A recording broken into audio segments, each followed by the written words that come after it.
Welcome back. I'm Gary Parr, and you are listening to Fiber Talk, the twice-weekly podcast for needlework artists. Our artist this week, Michelle Garrett, Bendy Stitchy Designs. Hi, Michelle. Hey, Gary. Hey, y'all.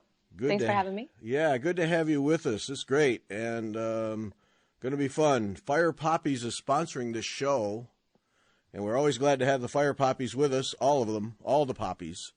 And a couple of things for Fire Poppies. They are set up for you to get automatic delivery of the new series from Hands on Design, the Secret Santa series, the new series from Heart in Hand, which is the Christmas Square Dance series. I'll be able to talk soon. I just know I will. And Amy Brucken Designs 365 Days of Warm Woolly Welcomes. So those series are available. Amy starts in June, so you can get ahead of the curve on that. But you just call Fire Poppies and give them your shipping and payment information, and that'll put you on the list so that you get the automatic shipments as the months go by here. And so for all you collectors, boy, that's sign up. Then they just show up. Mm-hmm. Fun in the mail, we call that. Mm-hmm. Absolutely. Happy mail. You forget you ordered it, right? And then it shows up because Fire Poppies doesn't forget. No, exactly. No. Right. And then the cool thing about Fire Poppies is they are now the U.S. distributor for Lowry stands. So if you're looking for a Lowry stand or an accessory to go with the one you already have, Fire Poppies can do that for you if you're in the U.S. And every time I order overseas, my first thought is, long shipping periods or ordering issues or whatever. Nope, all taken care of. Just call Fire Poppies, order up a stand, and you're in business. So firepoppies.com. Susan Winter there will help you out. Do you use a stand? You don't use a stand. You stitch in hand most of the time, right? I'm a stitching heathen, Gary. I'll stitch on a stand. I'll stitch in hand. I'll stitch anything. Stitching heathen. There's a marketing term, right? I won't patent that. Use it if you want. It's free. But yeah, I just picked up a stand, like a table stand at the thrift store. But now I'm thinking if I can get a Lowry stand domestically, maybe I need to hit Susan up for a Lowry stand. Yeah. See, I can't. I got to have somebody holding my stuff. I got to have a stand of some kind. Because I've seen you stitch in hand there, and I just can't see that. I can't do that. Not the kind of stuff that you do, right? Not the giant, big stuff, but little stuff. Like I got to be able to stitch anywhere. I got to be able to just pull out my stitching and go. Yeah. So. Yeah. And I guess for me that's true. If I'm stitching, it's in a hotel room or it's at home, so I have that luxury of being able to set up and not have that. So you're because you have a lunchtime project at work, so you need to just sit in a chair somewhere and stitch. Yeah, absolutely. And like when we go up to Acorns for First Thursday, Acorns and Threads, sometimes it's so packed in there that there's not enough chairs, literally not enough chairs for the people. So I just stand and stitch, and there we go, stitch in hand. I admire that. I can't do that. I just can't. Yeah. How do you keep the tension? Is that just over time your hand stretches the fabric enough that keeping tension is not a problem? I think, I use needle minders to roll up my excess, and then I noticed that I put tension using my thumb and forefingers on it, and I noticed that because after an hour or two, my hand is tired. Yeah. So it's not an all day thing that I can do, because I do have to put a lot of tension with my hand, but I think I've actually built up some hand muscles. Well, I have no doubt. Doing it. So, we adapt. Yeah, no, I have no doubt that you have some strength there. Yep. Yeah. I'll stick with my stands. Thank you very much. Yep. Yeah, no, it's much more efficient and ergonomic to use the stand. Yes. Yeah, that's something I keep wanting to find somebody to do an ergonomic show, because I think we need to pay more attention to our ergonomics. I know I get in bad posture stitching and stand up and go, whoa, I should have been sitting some different way. Yeah. I'm the same. Like I'll stand up or I'll look up because my kid talked to me, and my neck, right? Yeah. Yeah. So that's why I'm, now that you said Lowry stand domestic, I'm thinking like, oh, my posture could be beautiful. Right. If I just invest in it's an investment in yourself, right? To stitch on the stand, you extend the length of your stitching over years if your posture's good. And yeah, I sometimes think I should get a big strap and strap myself to the back of the chair just so I sit up straight. Because over time you keep hunching over more and more. Oh, and yeah. The light fades. You're stitching during the day. The light fades. You got to get your face just a little closer to the stitching. And yep.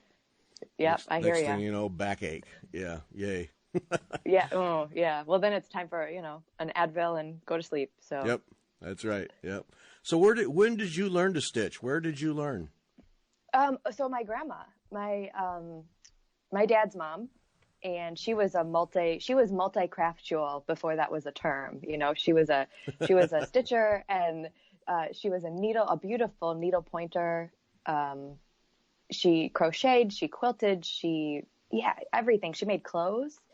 But she taught me on pillowcases, those stamped pillowcases in the 80s with like birds and hearts and, stamped pillowcases. And for some reason, I remember it being variegated thread when I was 6 years old, but it was bound up like a DMC. So I don't know what brand it was. But I was stitching pillowcases. Some off brand that's barely has any. Grandma was spending 5 cents a skein on my floss because she had needlepoint to do, So I was, and even then it was in hand. We didn't have a hoop or anything. She didn't give me a hoop. She just gave me the pillowcase and said, "Here." But I would stitch on my pillowcases and follow the lines, and she would stitch on her needlepoint, and I would drool, and she wouldn't let me touch it, and it's probably all for the best. Yeah, yeah. And so that stuck with you then? Yeah, the stitching. I mean. Yeah. I put it down when I was a kid because you mostly just want to go play outside. Right. But then in middle school, 7th grade-ish, I took a home ec class, and we did cross stitch. We had cross stitch. Our options were cross stitch or hand stitch and apron. So I chose cross stitch, and I did a little race car, 3 colors. My dad still has it. It's like a 23-year-old race car now or something like that. But Michelle made this. Yeah, I mean, dads and daughters, right? Yeah, so he kept it. He has it. He shows it to me once in a while. And I'm like, Dad, I could stitch you something new and better. And he's like, no, I like this race car. Okay, Dad.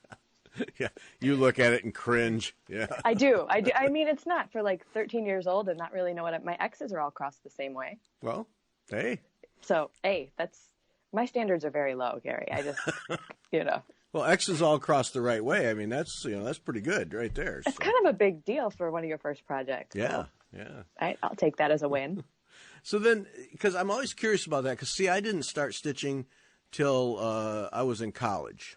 Mm-hmm. That girlfriend who taught me needlepoint. That's so cool. So that was my first exposure, but I had a grandma who sewed and crocheted, and my mother sewed and knitted, but it was of no interest. So I'm always curious. So did you keep that up then after 7th grade, right through college, or do you have the usual breaks there? Nope, I have the usual breaks. So not at all during high school, because I was busy, I guess. Or I thought I was busy. I was doing sports and hanging out with friends. And then in college, I don't know what it was. I think I was just at a craft store, like a Michael's or a Joann's, and the dimensions kits were there. The ever-present dimension kit. The ubiquitous dimensions kit. And I was training in martial arts at the time, so I was really into Japanese culture. And there was this dimensions kit with these 2 beautiful geisha on it. And I thought, like, I know how to do this. I can cross stitch. And then I got it home, and there were those, the giant hanks of unseparated DMC, and like, and I was like, but and this is just my personality. Like, well, and back then I was so college poor. I spent money on this. Right. I'm stitching this thing. So I didn't know what I was doing, but I was like, well, we'll figure it out or we won't. And then it took me like 18 months to stitch those geishas. They were big though. They were like, I don't know, the finished product was like 18 inches tall and 9 inches wide. They were big. Yeah. And I sold that. To my everlasting regret, I sold that piece on eBay for $83.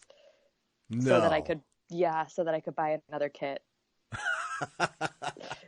And I want it back so badly. Yeah, yeah. But, you know, I bought another kit, so. But you got $83 for it? Well, that's impressive. I mean, I thought so at the time, and now, like, looking back and my stitching that I do now, I'm like, I would never take $83 for this. Yeah. Right? It's like you said, like, you can't afford it. You know? Right. It's, yeah. But at the time, who knew? Yeah, but that's pretty good. I mean, that's a lot of money for a dimensions kit, and yeah. I mean, it more than paid for my kit. It bought me my next kit, and I think I went out to dinner. You know, so I was in college. That's like a triple victory there. It was fantastic. I was stoked. Yeah. My husband still teases me about that piece because he really liked it. So. Oh, so you both would like to have it back. Okay. I don't know if he would like to have it back so much for the aesthetics of it as for the story behind it and how he could poke fun at me every time he saw it. Yeah. But, you know, whatever kind of enjoyment you get out of needlepoint, right? Yeah. No, I'll never forget that. I was on a flight home from Germany, and I'm stitching on a Debbie Rowley thing, and the flight attendant comes up. Oh, that's amazing.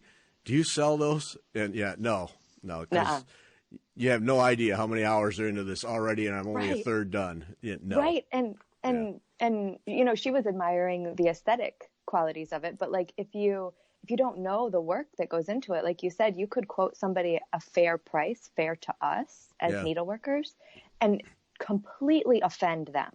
Like, oh yeah, you know, like they would be. I feel like people would be so offended by a fair quote, and that's just because it's, you know, the handwork and blood, sweat, and sometimes tears. Yeah, exactly. that go into it. Yeah, and there's no way to convey to them what goes into it. Just because I remember giving a gift to someone one time. First question: how long did it take you? That's really not relevant, you know. It just. And I mean, even the smallest piece. You know, I just finished Ginny McGowan's Blue Flower, her freebie from Market, and it's like 55 by 55. But there's lots of beautiful color changes, and you know, I had to dig out some DMC that I couldn't find, and it took me days. What are days of my life worth? Right. You right. know? So. Yeah. You just people who don't do it and have never done it just can't relate. And, can't relate. Yeah, you can't sell it. But at least, you know, it feels good to be asked that, I'm sure, right? Like, do you do commissions? Meaning your work is good enough, I would want it hanging in my home. Yeah. That's a compliment. Yeah, I guess. Yeah. I don't know. I don't know. I don't think about it like, that no, way. You know, don't ask me to commission. Right. Yeah, see, I don't know that I could do that. You've never done a commission? Yeah, because some people do commissions and you know, talk about it. I'm not sure. I just don't know that I'd care to do that pressure, you know? It was, you know, I've done one in my life, one commission, and it was recently, and someone had asked me to combine two charts and then modify it to their whatever. And it was pressure. Like I felt like every moment I wasn't stitching on that piece, I was cheating the person. You know what I mean? And it made me not want to stitch. Right. So then I learned and it was beautiful when it was done, and she was super happy with it. But, I don't think I would ever do that again. It wasn't a fun experience, and I'm here for the joy, right? Of needlework. So yeah, it does. It sucks the life right out of it. It does. Yeah. It makes it a job, and you don't want it to be a job. No. I have a job. I was going to say, got enough jobs, don't you? I have plenty of jobs. I don't want another one. Yeah. No, that doesn't interest me. And the last time when I my son's stocking, which was one of those massive cross stitch things, and I got that done, but it was that kind of pressure, and it just. And you don't want to do it. You don't want to pick it up. And finally it was, all right, you know, because some 28 years had gone by, you know, every Christmas is Kevin's stocking going to be done. Right. All right, this is getting done and off my back, you know. And so I just sucked it up and pounded my way through it and got it done. And it's beautiful, and, you know, he's really proud of it and all those, you know, all the good things that come out of it. But when I put that last stitch in, I said, I will never do this again, ever. Right. Yeah. It's like you grit your teeth and you finish it. I call that rage finishing, by the way. Yeah, like there it is, right. Yeah, there it is. You're just like, I got to get this thing done. And then I find myself like, and you probably did too, thinking of any excuse. Like, maybe I could go to the gym today. Right. I haven't gone to the gym in 5 years.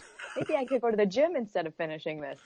Yep. No, just sit down and finish it. So yeah, but I mean, I'm sure the stocking is amazing though. Like, I'm proud of it. I'm proud of it. The joy that he felt, right? Yeah. Like, and seeing him show it off and be proud of it, that's got to be its own reward right there. Oh yeah, it is. It is. But just the process. Rage finishing. I'm writing that down. There we go. It's a good one. Yeah, it's a good one. Rage, because that's literally what it was. All right, I've had enough of this thing. It is. That's what it is. Just I've only felt that a couple of times, but like, and you shouldn't be mad. And you're sitting there, you're going, why am I mad at my needlework? I should not be mad at this, but I'm mad at this right now. Yep. It's exactly what I was, and I am getting to the bottom of this toe if it kills me. That's right, and it may. And it didn't. We're fine. We're fine. Came You're close, good. Yeah. So we got the dimensions kit, and then how do we move on from there? First you grew up in Michigan, which I grew up. Where were you in Michigan?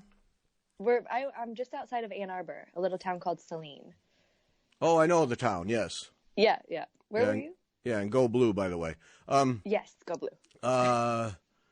Born in Flint, grew up in Clio.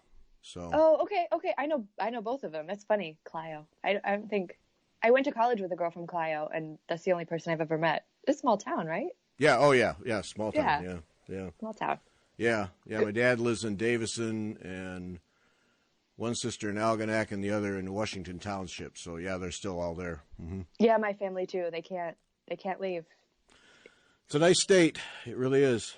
It's beautiful up north, like the UP and. Oh, talk to me. Oh my gosh! I can't wait to take my kid back and go camping in the UP, and oh man, it's going to be fantastic. Yeah, you do not even have to twist my arm to get me to go to the UP. That's beautiful. Nope. 12-hour drive, done. I'm there. Yep, exactly. No big deal. Yep. No big deal. Yep. So you continue to stitch after the geishas? Is it always cross stitch? It's mostly always been cross stitch. I got into, so after the geishas, I continued to stitch. I actually bought. It's like BG and AG. So before geisha, after geisha. It is. In the after geisha era, the next thing I bought was, I picked up Teresa Wentzler's Celestial Dragon, and it was a leaflet, and I got it at Joann's, and I didn't open it up. I just bought it because the cover was so beautiful. That thing is stunningly beautiful. And that was in 2006. And when I got home from Joann's, I remember opening it up, and I looked at the floss list, and the Krynics and the blends in that thing. There must be 25 blends in that. I exaggerate, but there's a fair, and I closed it and I put it away, and I didn't start stitching on that until 2013. I had that for 7 years before I finally kitted it up. I'm scared. So it was strictly, but she's hanging in my hallway now. She's beautiful. She's a masterpiece.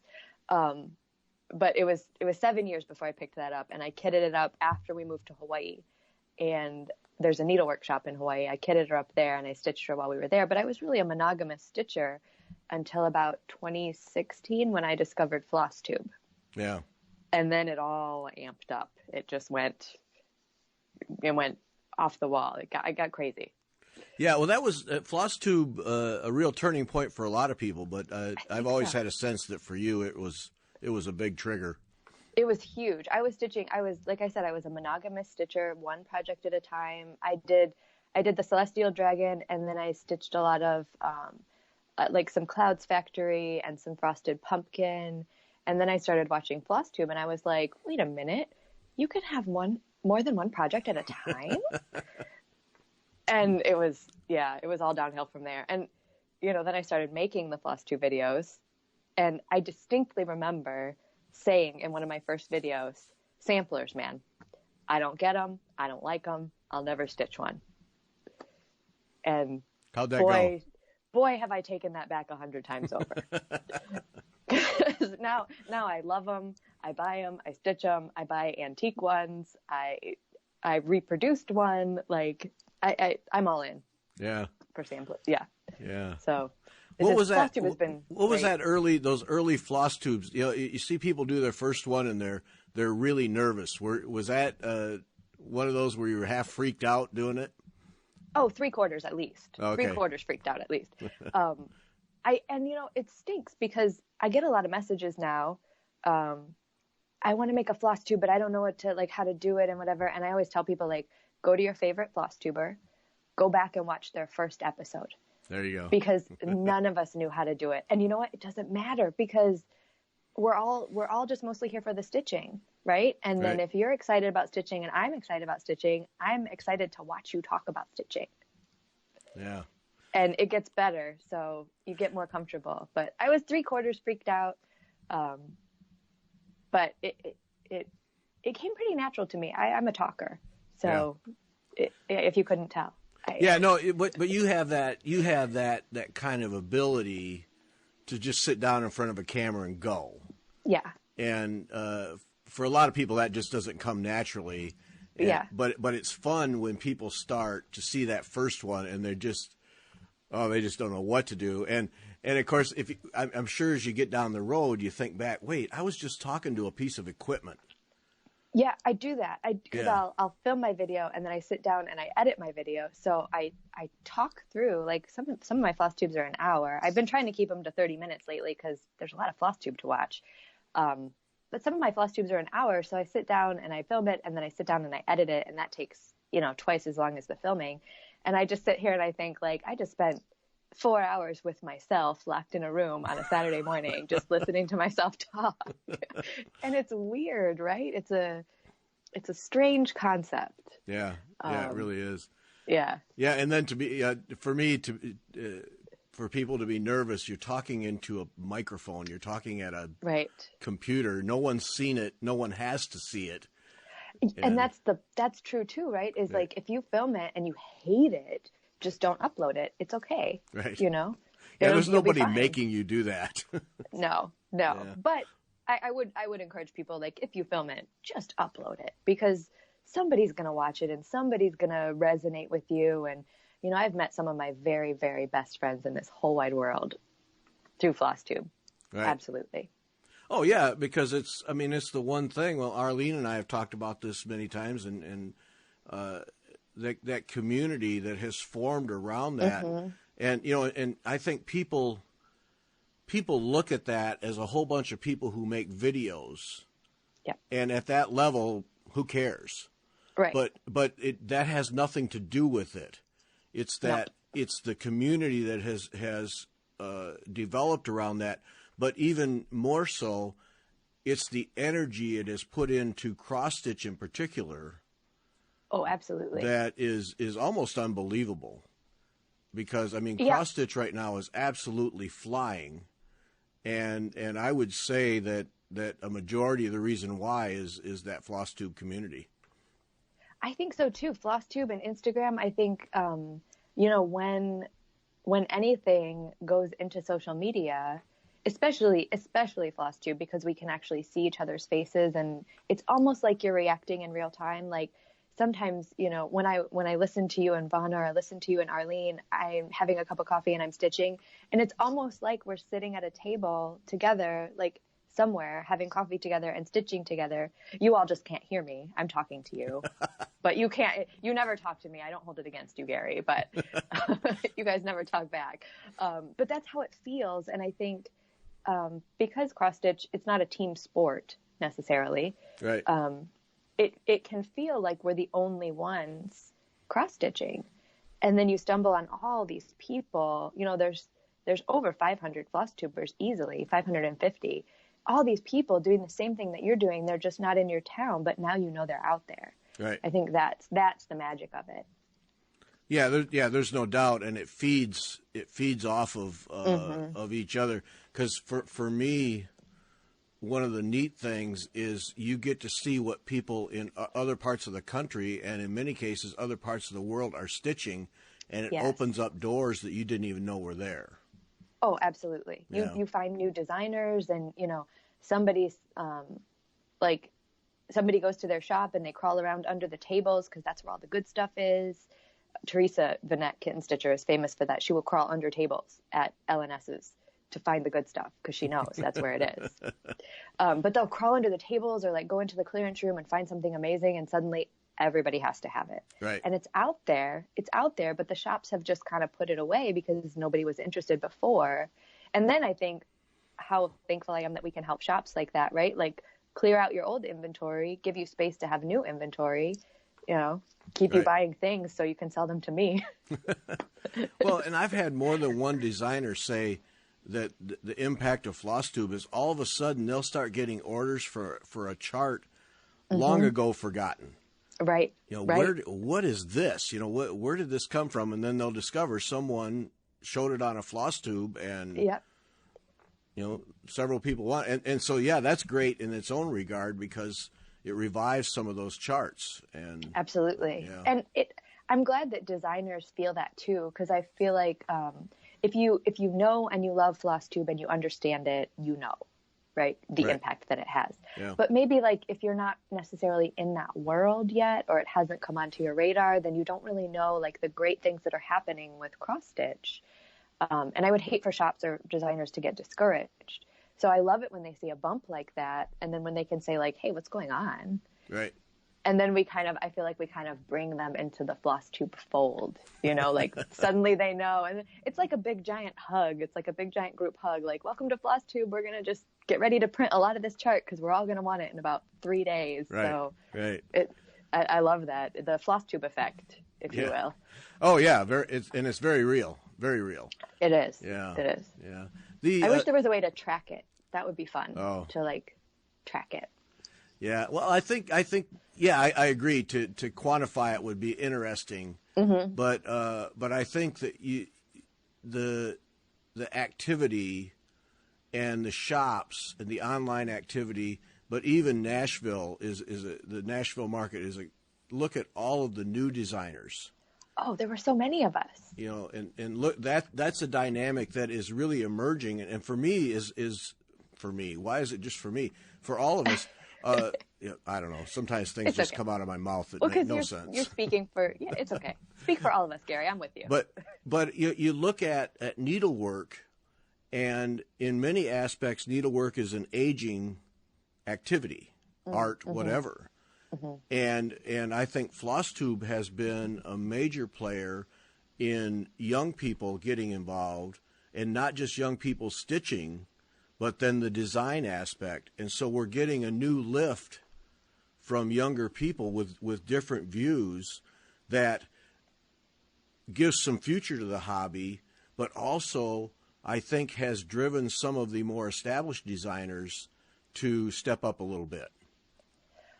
Oh, I hadn't really considered it. I mean, I see the infusion, but I hadn't really considered what it's doing to the more established designers. But I mean, maybe you're right. Like they've felt, and hopefully they haven't felt challenged in any way. Hopefully it's just more of an inspiration, right? Because I don't feel like there's any competition. Yeah, not that at all. No, not challenged like they're going to put me out of business, but right. No, but spurred on and like, hey, people want this. Like maybe a reinfusion of energy into the system. Right. Yeah, because that's amazing. Yeah, I love it. Every time a designer closes up shop or retires, I just cringe because we're losing what that person had to offer. Right. But with the new ones, I'm equal opportunity. I love to support everybody. So, Yeah. But there was, I just like to buy things. Yeah. Well, there. Okay. Put it in the most base terms, Michelle. Let's be honest. I'm a collector. Yeah, you can cloak it in whatever you want. You just like to buy things, yeah. I do. I'll spin it every which way, but bottom line, I like stuff. But there were a lot of new shops. Yeah. I forget the numbers, but they told us because the market was amazing. I got to go to the wholesaler meeting. They have a meeting for the wholesalers and then a meeting for the retailers where we kind of give feedback and talk about things, and everything was a bit of a blur. But I remember them saying that like for the vendors, there were 43 new vendors this year. So designers and suppliers. Right. And then there were, I forget how many new shops, but there were over 300 shops signed up Yes. for market this year, brick and mortar and online shops. And that, to me, that's so exciting, because if the shops aren't at market to buy things for their customers, then why are the vendors? We don't have to go to market if the shops don't go. Right. And man, do those shops work hard. Yeah. Yeah, Man, they do do. they work hard. Yep. I'm in awe of them. They just, thank you, shops. That's all I have to say. Like, thank you to all of them. They're amazing. And you and Fauna too. You guys kicked you have booty. to. Oh, well, yeah, that's fun You for did. us. But you have to see the shop owners working at that market to really appreciate. Yeah. What they do, because they're showing up with pre-orders, but then they're also looking for what can they add to their shop that's new, fresh, whatever. Right. And what is it? Just a few. If you hit everybody in the time allotted, you just a few minutes with each one. So you really have to hustle. You have to hustle, and you have to. And I saw a lot of divide and conquer. Yes. Where, like, the shops, and I think everyone affectionately calls the shop helpers, they call them Sherpas. Affectionately. I think that's I would be honored to be a Sherpa. But I saw a lot of divide and conquer. Like, the shop owner would come in, they would pick out a few things, and then they would pay, and they would say, okay, can you hold that? My shop helper will be in to pick it up. Right. And I thought that was a good idea, because then, the shop owner who's making the decisions and writing the checks, as it were, isn't, weighed down literally by the amount of, because that paper is heavy. Yes. Paper gets heavy.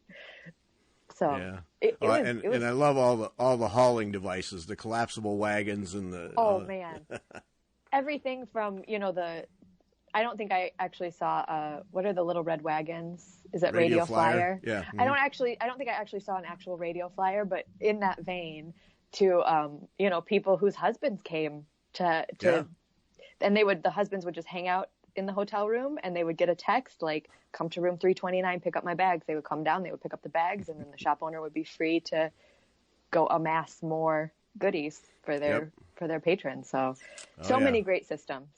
Yeah, no, I saw more than one husband doing the clothing store sit on a bench, Yes.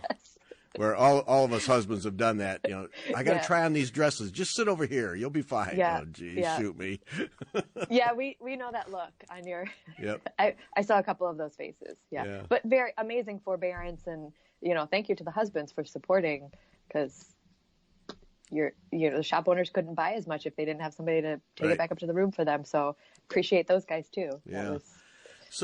Take me through the design process for you. So you have FlossTube, you start stitching more things, you realize you can do more than one at a time, it's allowed.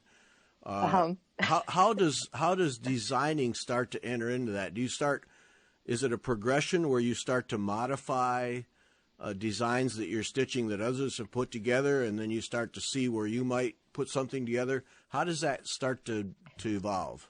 Yeah, so I've always been a changer of colors, because although I do like to buy things, I'm very frugal. I try to be very frugal. So what I don't like to do, and I've never liked to do, and this is I'm a terrible person because of it, is I don't like to buy all the called for flosses. I like to be in floss clubs. I was in Victorian Motto Floss Club for a while. I was in Color and Cotton. So I have all these beautiful flosses that aren't necessarily called for in charts. Mm-hmm. So for me, it started with subbing those flosses in. And at first it was just like a equivalent substitution, right? Like if I needed a pink, I would go find a pink in my Victorian Motto, and I would sub in the closest to the called for. Yeah. And then I stitched Dear Joy from Barbara Anna, and she's called for, it's a deer wearing a dress, and she's called for in like blues and pinks and yellows, and I converted her to purples and silvers and like cold browns. And I thought like, oh, I love picking colors. Mm-hmm. And then I did that commission, and I kind of smushed together a couple of charts that were already out there and changed some things, and I designed a dog and a tricycle for it. It was very tailored to the person. Mm-hmm. And then I thought like, oh, this is really fun, like making up my own thing and then actually stitching something that I designed. Amazing. Right. And then was a subscriber to XStitch Magazine, Mm-hmm. which is XStitch Magazine, the Yes. UK publication. And I became a patron of XStitch Magazine, and the level that I was a patron, so I pay Jamie every month a certain amount of money. And for that amount of money, my prize is I get a quarter of the page in the magazine to do whatever I like. And I thought, well, let me just throw a design in there and see what happens. Because he has to put it in, like, zero risk for me. And I tell Jamie all the time, I'm like, are you ready for the design that I'm making you publish in your magazine, that I'm paying you to publish? And he's like, sure, whatever, send it to me. He's very kind. He's very supportive. But so my first one was actually in XStitch Magazine, and it was kind of zero risk because I didn't have a lot of overhead to put it out there. Jamie put it in the magazine because I made him, basically. Right. And no shame there. I would do that again in a heartbeat.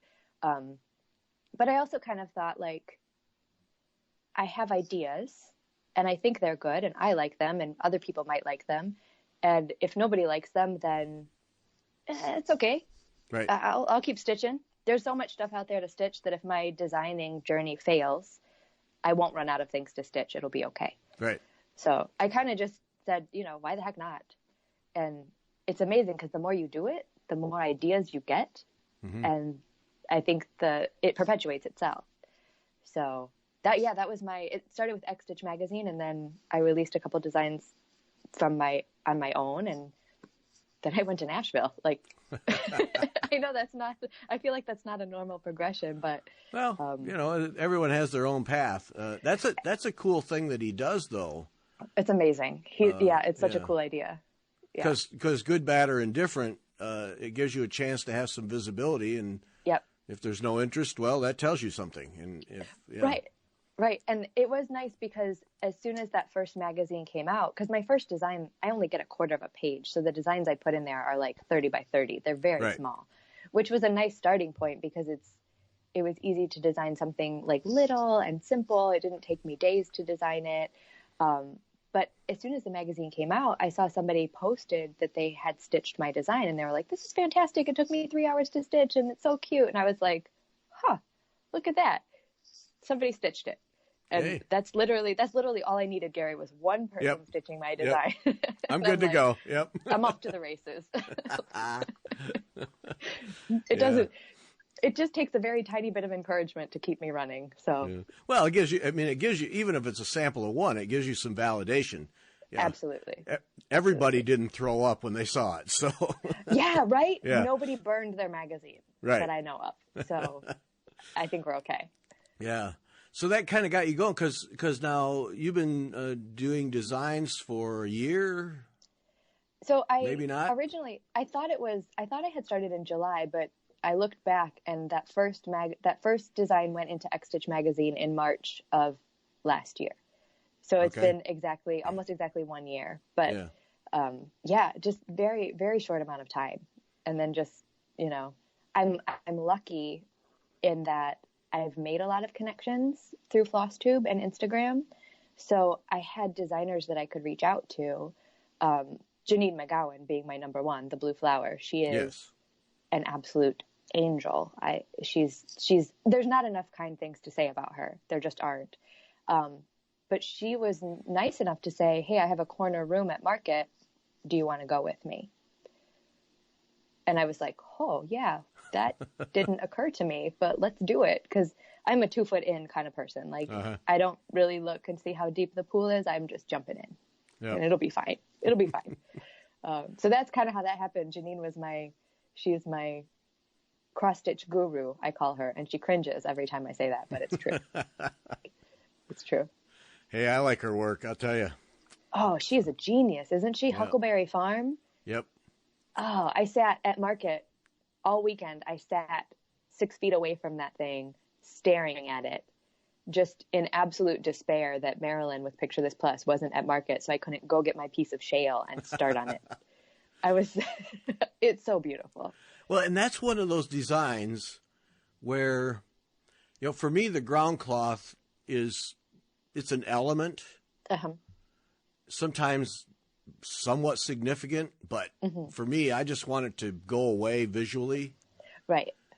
And that's one where that ground cloth is an integral part, at least for me, an integral part of that design and of that sampler, and for me, just really makes it go. Absolutely, absolutely agree. And yes, I just, I consider myself a bit of an expert on Huckleberry Farm since I spent so much time with it in the same room with it. I love it, and I'm the queen, like I said before, of stitch from stash, right? I tend not to kit things up with the called for stuff, but I feel like I would be doing Huckleberry Farm an absolute disservice to not stitch it exactly how Janine charted it. Yep. So I will be getting a piece of shale, and I will be getting the called for flosses. It's just so beautiful. Yeah, it really is. Yeah, and that is one of those where I mentioned a couple times, probably more times than I should have, about what I'm seeing with original samplers. I think there seems to be, certainly in the last year, some really impressive original samplers that if you gave me a really neat reproduction and original, I'd have a hard time deciding. Yeah. Where, a couple of years ago, I'm not so sure that was the case. I mean, there just seems to me to be a lot of original sampler things that are coming out that are, give me that. I want that. Agreed. I feel like the reproductions have always been there, right? They're beautiful, and the history behind them. But I think you're right. The originals have really stepped up in the last few years, and I think it goes back to what you said before, the infusion of energy around a thing. Mm-hmm. A couple people did original samplers, and people are like, I have ideas for samplers, and now we're seeing all this great momentum in the original sampler arena, and I'll tell you, I am collecting them as fast as I can. Well, it's to me, it's that next dimension. I'm always looking for what is the next dimension, because the reproduction samplers, I mean, they have the history. They have the history, and everyone has a story, and you can go on the internet and you can look up about the little girl and all those things, and then that's so cool. You're reproducing something that's 100, 150 years old. I mean, that's neat in its own thing. It's wild. Yeah. Yes. But to have one of these, like Janine's and Beth Twist, hers, Beth. I mean, there's so many of them that are just, I'll do that one. Yeah. Right. Yeah. Yeah. And then, I don't have to feel bad when I'm stitching it, because it wasn't like Janine. If it came out of Janine's mind or Beth Twist's mind, I don't have to compare myself to a 9-year-old girl when I'm stitching the sample, right? Because I was stitching just last night. I was stitching on Miss Mary Ann Bourne's 1791 from Hands Across the Sea, and I'm thinking, like, how old was Miss Mary Ann when she stitched this? Probably, I could look in the booklet, but probably like low double digits, right? 10, 12. Man, was she a better needleworker than I am. Isn't that the sad truth? I'll tell you. It's the truth. Hey, more power to those girls. I thank them for their samplers, and I think everybody who made the samplers live as long as they did and come into Nicola's hands so she could get them out to us. But when I stitch on Janine's, at least I can think, like, Janine's a grown woman. I know. Right. I mean, she's still a far superior needleworker to myself, but slightly more attainable. Yes. Yeah. I could be like Janine McGowan when I grow up. I can't be like Miss Mary Ann Bourne. She's got me beat. Right. Yeah, all those girls have us beat. Yeah, 9, 10 years old. And Oh, man. Yeah. Hands down. And we can't count enough to get one motif to stay intact. Right. So I know. I'm the queen of modifications too. Like I'm not picking that out if it's one stitch off. I'm just not picking it out. Right. And see, I got to pick that thing out. It's just, we are opposite schools on that. Yeah. I'm a fudger extraordinaire. Hey, all different people do these things. Yeah. Which is great, right? That is great. I'm fascinated by you all who I have a dear friend who, if she's, one tiny stitch off, half of her project will come out. She'll fix it. And I'm like, no, man. Yeah. I can't do that. But I think it speaks to our personalities too, right? Yeah. Yeah. Well, there's no question about that. But yeah, I'm one of those, half a stitch out, and I'm backing up till I get it right. Yep. Oh yeah, no, I'm so type B, Gary. I'm happily type B. Okay. All right. Well, Yeah. you probably get through life a lot smoother than I do. I get worked up. The chill is higher, I think, than type A's. But I probably get less stuff done. So trade on, trade off. I don't have the chill part. I guarantee you that. Yeah. Oh, yeah. The chill is essential. Yeah. Tell me about, now it's been a while in your FlossTube efforts, your charity work, because you first started that with the walk that you do every fall. But that has continued. That's got to be pretty rewarding effort. Oh, it's amazing. I think it's one of my favorite things that I do in my life is the charity. And yeah, it started with, because my career, my like job, for 10 years, I was a hospice nurse. So, lots of Alzheimer's patients, right? Not to bring it down too low, but, and just seeing the impact that Alzheimer's, I know. I'm sorry, everybody. But just seeing the impact that Alzheimer's has on families, it made me want to do something, right? Other than just caring for families and patients with Alzheimer's, but like do something. So these walks were the perfect outlet. And I'm not exactly sure. I think it started with a live sale on my FlossTube for Alzheimer's auctions. And that went so well. And then items came in, live sale for like, this is the price, buy it at this price. Yeah. Boom. But items came in and donations come from everywhere, from designers, from shops, from just people, who find a great thing in their stash and say, hey, I don't have money to donate, but let me send you this primitive needle chart with the linen and all of the overdyed flosses. And I thought, I don't want to just sell it for one price. I want to do an auction. So that first year for Alzheimer's, I raised money for 6 months, and we did close to $12,000 just through FlossTube and Instagram, through the stitching community. And then I thought, well, this Alzheimer's thing is really important to me, but there are so many other causes out there that are near and dear to so many other people's hearts. And that's how the monthly things got started.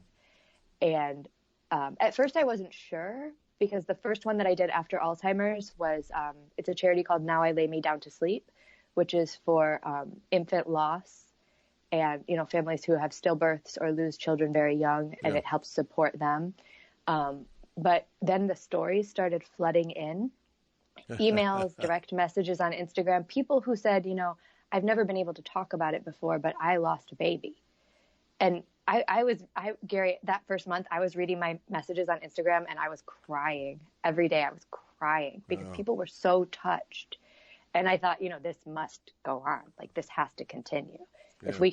If we can touch people like this and do good in the community. And it just hasn't slowed down at all. It's just picked up steam. Like, since that first auction, we've done 22. I added it up at the beginning of the year. And as of January of this year, $22,000 raised through my FlossTube and Instagram for various charities. That's amazing. And it's just, it feels so good. And everybody wants to be a part of it. Just the support is unconditional. Yeah. And people are so kind when I'm slow at shipping. So that helps too. It helps, yeah. but I love doing it. Yeah. I mean, to me, it's neat because you took the FlossTube platform and put a new level to it. Yeah. Made it go do something rather than people just talking about needle and thread. Yeah. And yeah, I have no doubt that you have made a difference more than once through that effort. And if nothing else, just making people aware of different things is a big step. And I just think it's one of the neat things that you do because it's taking needlework and saying, all right, we can do something with this that's for the greater good. And yeah, absolutely. And I think our community, and you see it, right, when you interact with people, our community is full of people who are just so kind and so big-hearted, and we want to help. And I think that what my charity auctions do is kind of give people a channel, because you don't necessarily, like, even I am super into charities and charitable giving. I don't set aside, like, okay, on the third Wednesday of every month, I'm going to send a check to donate to charity. I just don't set aside that time. Yeah. But by making it fun and doing the Instagram auctions, I'm giving people, like, hey, you get stuff right? Which we all love stuff. We've Yeah, established that. And you're helping out all of these charities. And I think it's the combination of the helping and the collecting that we cross-stitchers and needleworkers love. Right. So yeah, there's no doubt. It's still a time commitment on your part, and you know, I mean, you have that goes with it, but the payoff is manyfold greater. So worth it. Yeah. Absolutely worth it. It takes a lot of time. Thank you for acknowledging that. Well, it does. I mean, I'm that's happy just, to give. You know, that stuff just doesn't happen out of the blue. I mean, no. Yeah. Yeah, it takes a lot of time, and it really does take a village, because every once in a while I run low on items, and I'll go through my stash and look for things, you know, like this is a really fantastic thing that I've already kitted up, but I'm not going to stitch it. I'm not going to get to it. But then I'll put a call out on my FlossTube or on my Instagram, and more donations just pour in from everywhere. So it's never just me, and it never has been just me, and it never could be just me. It's always the whole community doing it together. Yeah.